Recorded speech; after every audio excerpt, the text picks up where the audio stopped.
We have a situation and there's an equation that's describing the situation. The first thing that you want to do is read through the information and figure out what does the C of X stand for, which is like your Y equals, and what does your X stand for.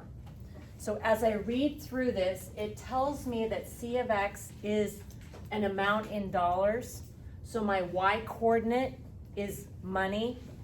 And then the input, X is miles.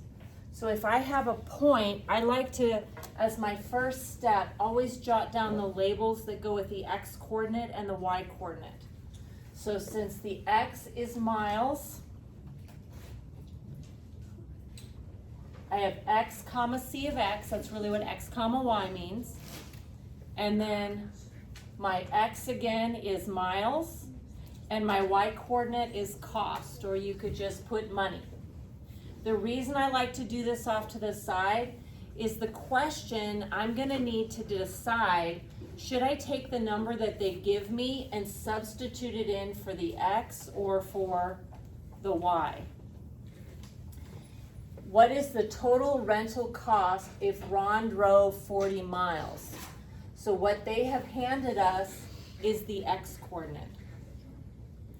To make this notation seem a little bit easier, okay, I'm just recopying the right side of the equation, but instead of writing C of X that I have here, I'm gonna change this, I'm gonna change this to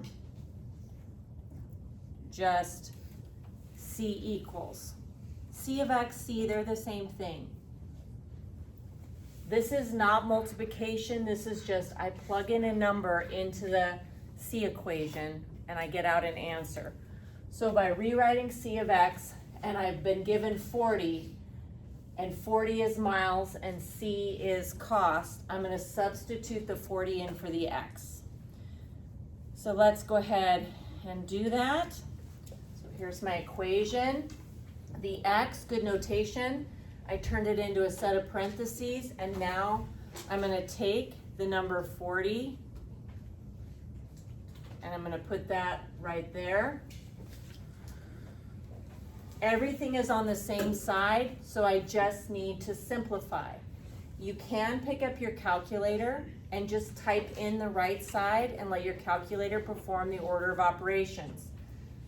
But otherwise, we want to do multiplication before addition, so taking 0.05, 5 cents, multiplied by 40, I get 2. Bring down the plus 1350, and 2 plus 1350 is 1550. On your calculator, you will get 15.5, and that doesn't look like money, so I put an extra 0 since we know our Y coordinate is money. Okay, so you're just putting the number 40 in for X, and you're gonna get to your answer.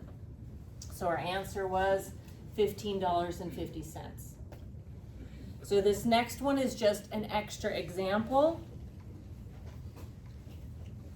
The equation has been given to me, and I'm going to always rewrite the original equation. Instead of using B of X to simplify that notation, I'm going to take out this X and just say B equals that. My points, this is my input, and this is my output, like Y equals MX plus B.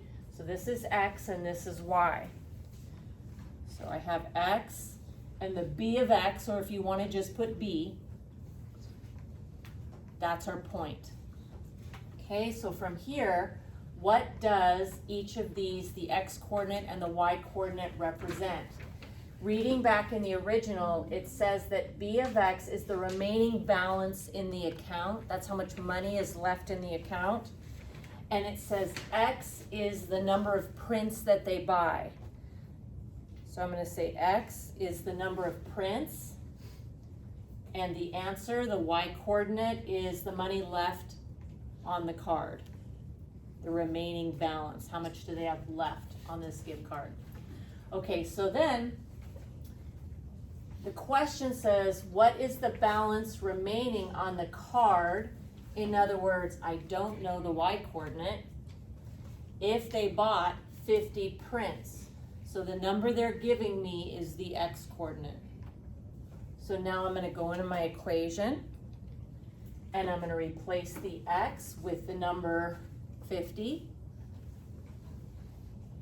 If you type this straight into your calculator with the parentheses and hit enter, you can do that, or I can perform order of operations. I want to do multiplication before I do the subtraction. So I'm going to take 9 cents, 0.09 times 50, and I got 450. And now I'm going to do the subtraction, and 15 minus 450 is 1050.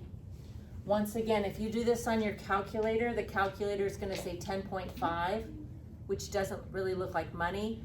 So I put an extra 0 on there, knowing that my y coordinate is representing money. So my final answer is $10.50. Oops.